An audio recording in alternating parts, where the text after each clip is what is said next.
Back here for episode 3, season 1 of Hawkeye here today from Disney Plus this past Wednesday. We got Echoes. That's what this episode was called. We got 3 episodes left, 3 down, 3 to go. We're already halfway done with the show, and it just debuted a week and a half ago from when we speak right now. Wrapping up right before Christmas, no pun intended. But we're talking all about this episode here today with myself, Chris Mueller from the Twitter machine at BR_Doctor, and Phil Lindsey as well, Phil DL616. Chris, what's going on, my man? How are you? I'm doing good. And Phil, you're back as well. How you doing? I'm good. How are you?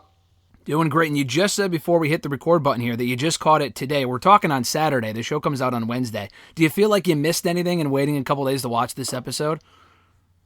No. No, if anything, it raised my anticipation to watch it. Yeah, that's a good point. We were just talking about how there really hasn't been a lot of people talking about the show in the last week since it came out, and I think that's an intriguing conversation. You brought that up, Chris, and it's a great point, too, and I know, Phil, you had mentioned, too, that people are just busy, and I agree with that. We got Spider-Man coming up in a couple of weeks. That comes out, and I think 2 weeks from when we're talking right now on the 17th, so Eternals just came out. There's a lot going on right now, but I've enjoyed the show for what it has been so far. I like this episode. Honestly, I think I like this episode a little bit more than the first two, which I don't know if were confusing, but there were just certain parts I didn't really overly like, although I thought they were good. I honestly like this episode a little bit more than the first two, if only for like the backstory for Echo, who we got to know a little bit more about. So Chris, I'll start with you. Your overall impressions of this third episode of Hawkeye before we get into the specifics. I really liked this episode. I thought that they did a good job balancing the action and the non-action stuff, but the Echo character is somebody that I'm not super familiar with, so getting to find out a little bit more about her was nice. Yeah, it's crazy how already in the span of a month we have 2 deaf characters in the MCU for the first time. I think this since they started the MCU, between her and the character from Eternals as well. But yeah, no, I thought they did a great job in the first. It felt like forever, but it was like maybe 5 minutes of giving the backstory of the Echo character from the moment this episode started. Talking about Uncle, we don't know exactly who that is. A lot of speculation that it could be Kingpin. We talked a little bit about that last week. Whether it's D'Onofrio or not, I would tend to think it's probably not, although I think that'd be awesome. That's assuming that it's even him, but all signs seem to point to that being maybe the case between the ring and just, we didn't really see anything, so maybe that might be a reveal a little bit later on. But before we get into that, though, Phil, your thoughts on this episode. I know we just talked about it a little bit as far as you felt like you didn't really miss anything, but your thoughts on this episode compared to the first two. I thought it was really good. I thought the way they told the Echo's backstory was interesting because it was kind of like a mirror of Kate's upbringing. It was like a mirror of how we got introduced to her as well, and like even down to Kate watched Hawkeye saving the world with the other Avengers. Echo doesn't know it yet, but she saw Clint as Ronin killing the people and ended up killing her dad. So like I feel like the way they mirrored both of their upbringing was very interesting.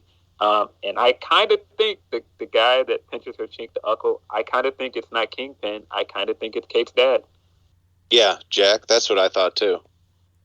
Wow, you think so? Okay, I wasn't thinking about that. Why would you think it would be the dad, Phil?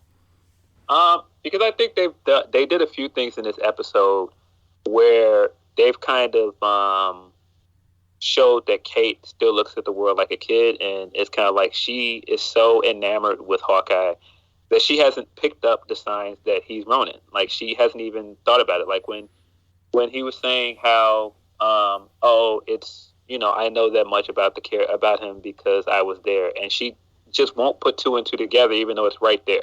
And I feel like it's kind of the same stuff with her mother. Like, I feel everything points to her mother being involved, but she just isn't putting 2 and 2 together because she doesn't want to see it.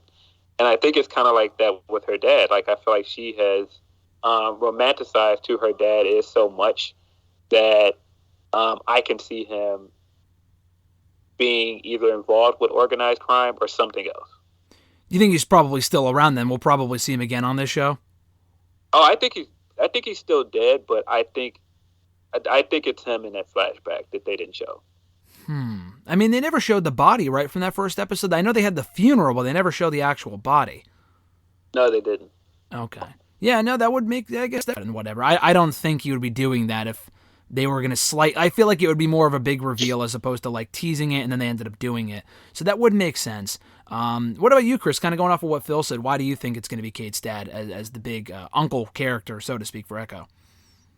Well, I mean, they're obviously setting up Swordsman, Jack, whatever we want to call him, to be the bad guy this year, or at least one of them. I feel like if it was Kingpin, I don't know, like, I'm not sure where in the timeline that scene was taking place. Like, how many years was it between that specific scene of her in the karate class and now? Because would Kingpin have already been in control of this gang?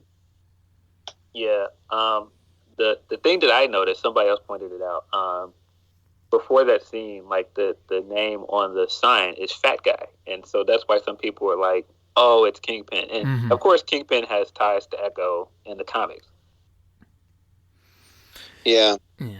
I don't know. We'll see. It's interesting how they went out of their way to like make her father look like a good person, even though he's part of this tracksuit mafia. Like, I get that's why I developed the connection, but I don't know. That's why I said I noticed the similarities between her and Kate's scenes in the first episode and this scene, and like even down to they're both telling their daughter a story, and I was like, oh, like they're setting it up that he looked great in her eyes, but that's only how she saw him. Like, we don't see anything that he was doing outside of her memories.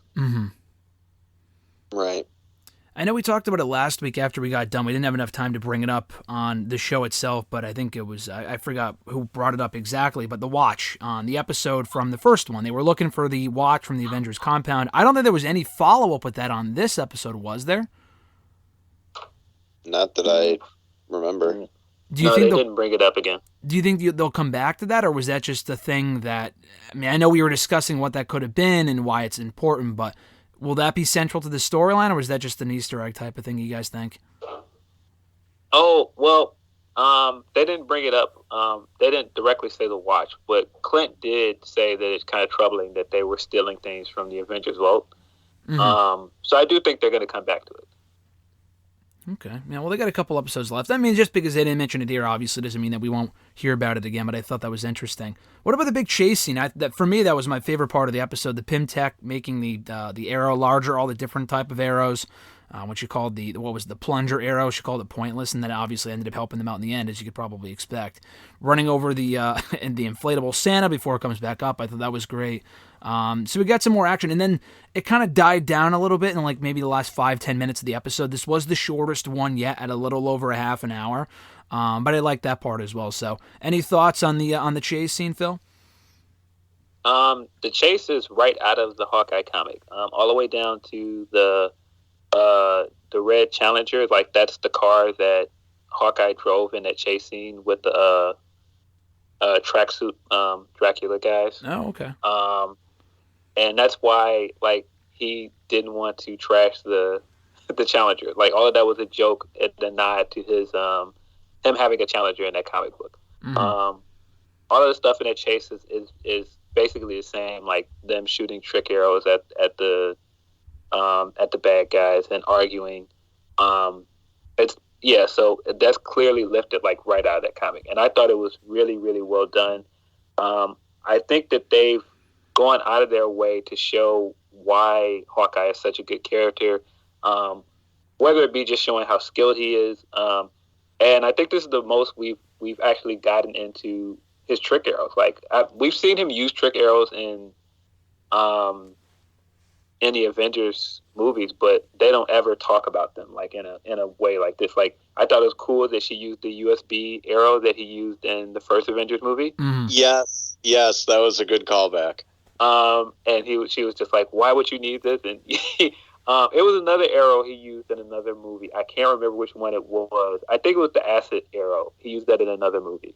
Some of the Ultron bots, right? Wasn't he melting them with acid arrows? Yeah, I think he used it in the first movie as well.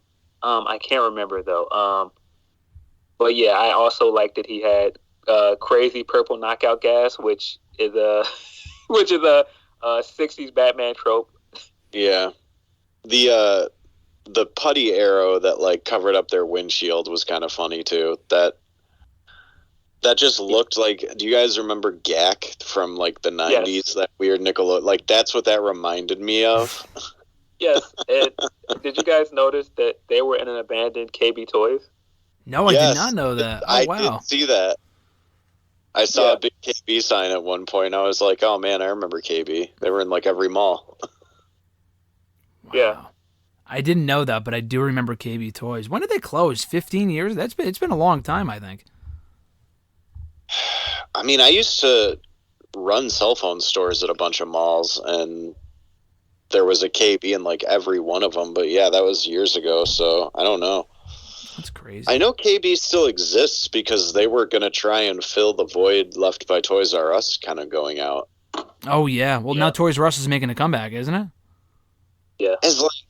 But isn't it like there will be a Toys R Us section in other stores? Isn't that what it is? Oh, I haven't heard that.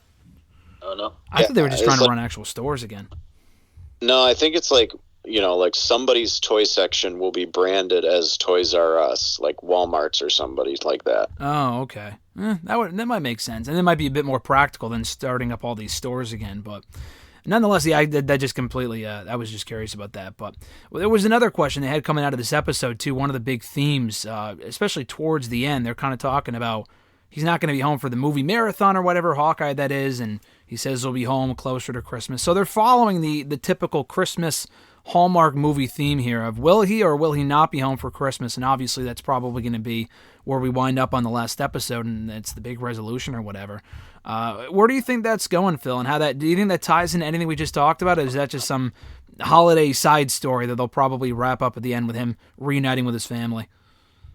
I think the scene was very good because they did so much with very little. Like I thought the way they used him not being able to hear his son on the phone and Kate having to write him notes was really effective. Mm-hmm. Just the anticipation every time she went to write a note to see what he said, and then you get something, and it would be like, oh yeah, this is really, really sad.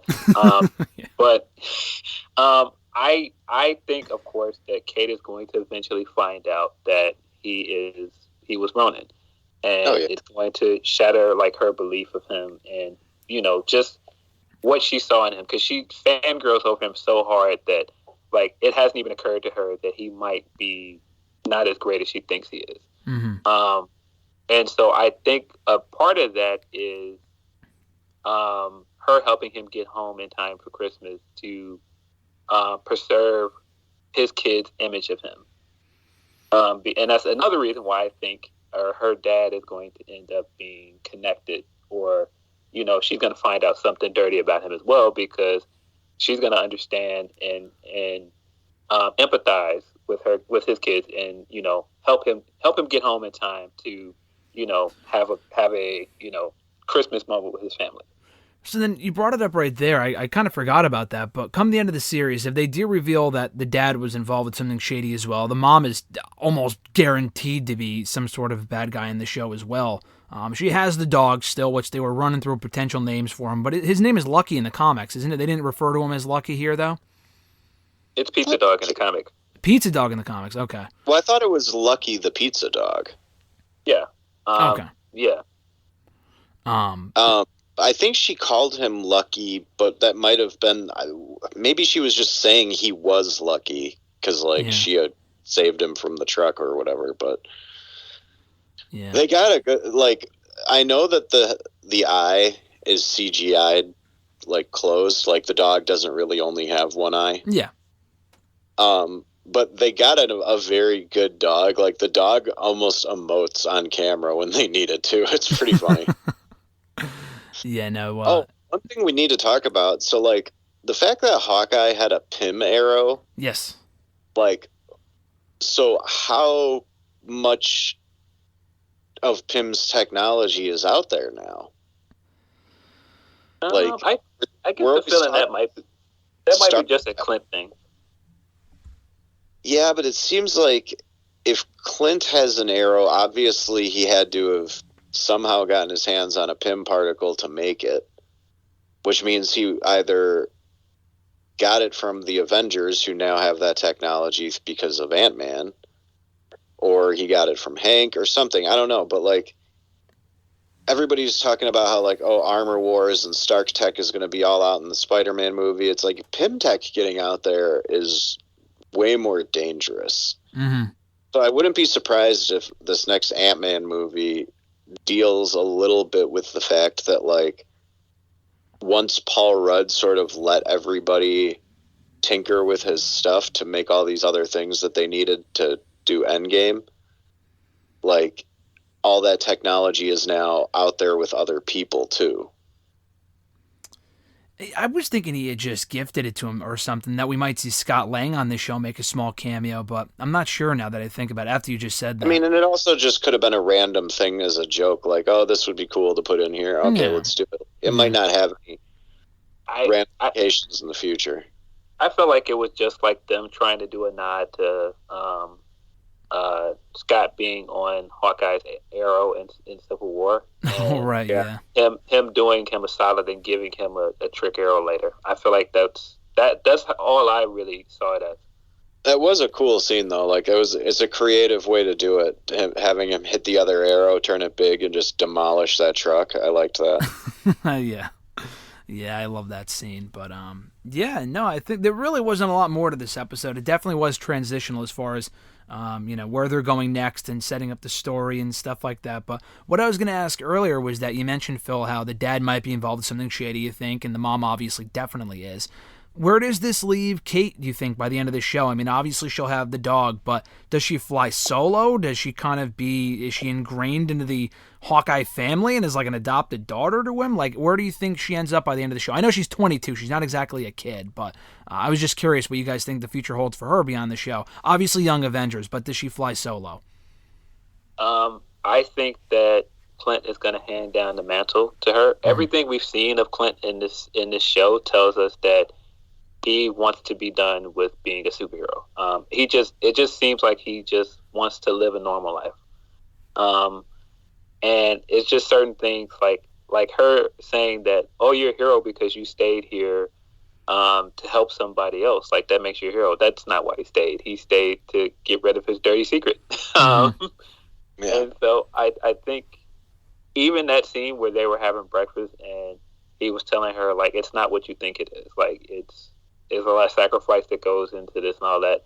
It just tells me that he's going to retire for good and hand over the mantle to her. Yeah, that would seem to make the most sense. Would you concur with that, Chris? I mean, it definitely feels that way. They've been talking about how he's been retired since, Civil War, right? Age of Ultron, wasn't it? Yeah. Yeah. Well, I mean, Age of Ultron, he's still rolling around with them taking down Hydra bases, but like... Well, by the end of it, I thought. Yeah. I really loved her drawing the comic Hawkeye suit and him explaining why he doesn't wear it. That was great. Her explanation of the fins on his mask. Oh, it's a hawk. I thought that was great. And him going from, again, it's just this theme that she drew him as this like cartoon character, and he's like, yeah, I don't wear a colorful suit. It's because I'm not supposed to be seen. And he's basically telling her in so many words, like, yeah, I'm a killer. Yeah, exactly. And I don't know, the relationship that they have, I really enjoy, because like Jeremy Renner's doing a good job acting like Clint is just always exhausted by all of this. Like the way he carries himself and his voice. Like as soon as the action scene starts up, he's, throwing shit at people and beating people up, and it's fine. But like every other exchange, you can tell he's just like, he's right at the end of his rope, Yeah, they do so many good things with the dialogue in this. I mean, even when they were interrogating him and it went mute right when he said Black Widow, so we didn't hear him say it. Yep. All that stuff was great. And I mean, even him telling people that Black Widow killed Ronin, which he technically did, because, technically. Mm-hmm. But still, it's just so many good touches like that you can tell that at some point, either Echo's going to find out that he's Ronin, or they're both going to find out that he's Ronin. The interesting thing when they talked about Black Widow and whatnot is that, again, didn't really think about it prior to this point, but what went down with Hawkeye and Black Widow on Vormir when she, sacrificed herself and whatever, we have no proof that, obviously we saw it as viewers, but no one else knows for a fact that actually happened beyond what he claimed, because there were no other witnesses, obviously. That's, I assume, where Yelena comes in and just assumes that he was responsible for it and it was all his fault that she died, blah, blah, blah. Do you think we get the interaction on episode 4? Or do you think that's going to happen a little bit closer to the season finale with Yelena and Hawkeye? I think Yelena is absolutely going to come before that, because I think she's going to interact with Kate. Mm-hmm. But I think that's part of exposing to Kate that he's not what she thinks he is. Yeah. What about you, Chris? Well, obviously Valentina knows something, but we don't know what she knows. We just know that she has sent Yelena after Clint now. Mm-hmm.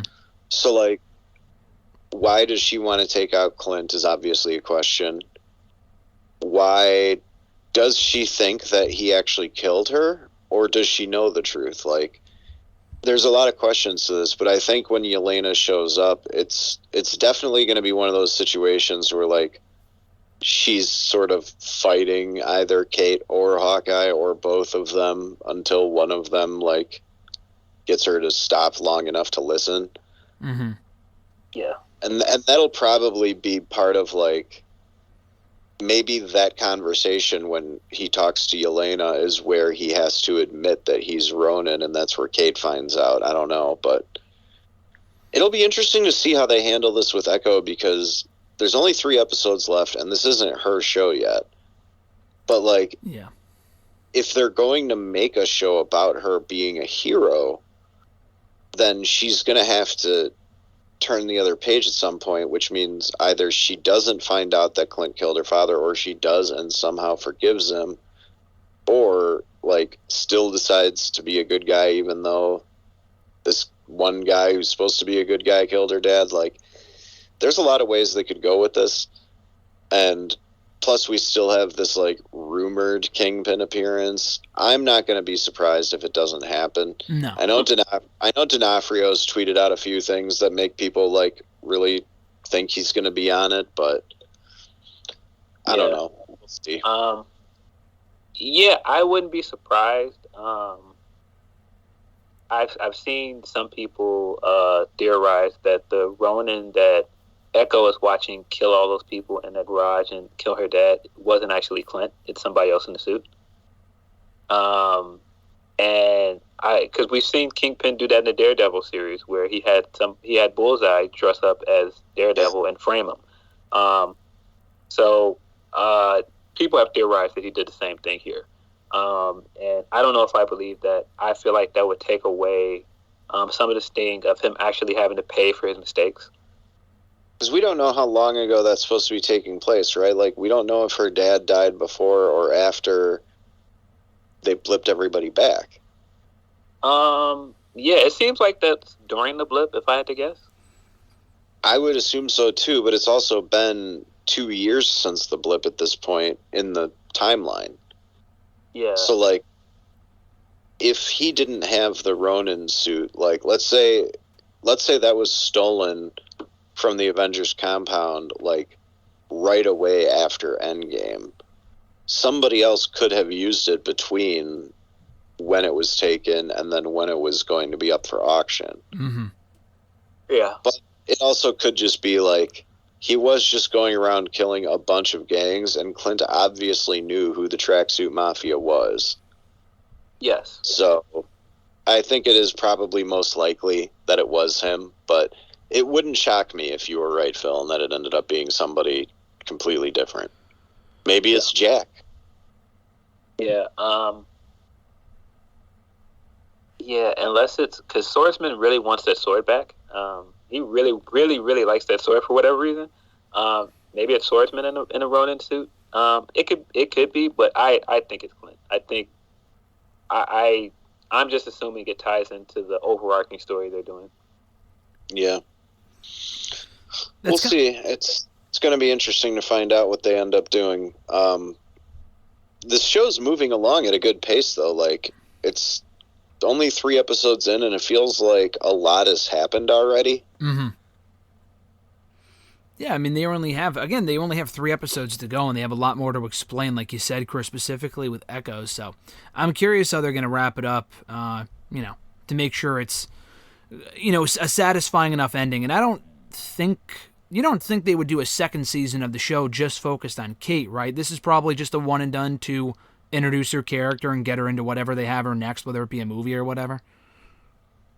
Well, I could see them doing another series. Like, I know Jeremy Renner even said in an interview recently that he's kind of hoping for a second season of Hawkeye. Oh, wow. So I don't know if he's necessarily done, or if maybe, like, because I've seen the theory thrown out that this is the end for Renner's character, that he's going to die in this series. No, I don't see him dying, no. No, me neither. But, like, he could have said that in an interview to sort of throw that theory out the window, and then when it happens, people are still shocked. I don't know, but... Yeah. Dude, can you imagine Kate goes home instead of him on Christmas, and she explains to his family that he's passed, and then, like, days later, it's Christmas. Like, yeah, that's it. Merry Christmas, everybody! Yeah. Worst Christmas ever. Yeah, that's terrible. That would ruin my Christmas, because this comes out like days before Christmas. So I don't think that's where they're going with this either. I mean, they've already killed off so many characters in Endgame and whatever. I think he should be one of the few remaining original Avengers to not die and be able to have a happy ending and live his life with his family. But, we'll see where they go with it. But yeah, they got 3 episodes to go. Or sorry, go ahead, Phil. I was just going to say, they've done the fake out with Clint twice now, where we thought he was going to die in Age of Ultron, and it ended up being Quicksilver. And they did it again in Endgame. Yeah. So I'm like, maybe he just survives, guys. Stop trying to kill Hawkeye. Yeah.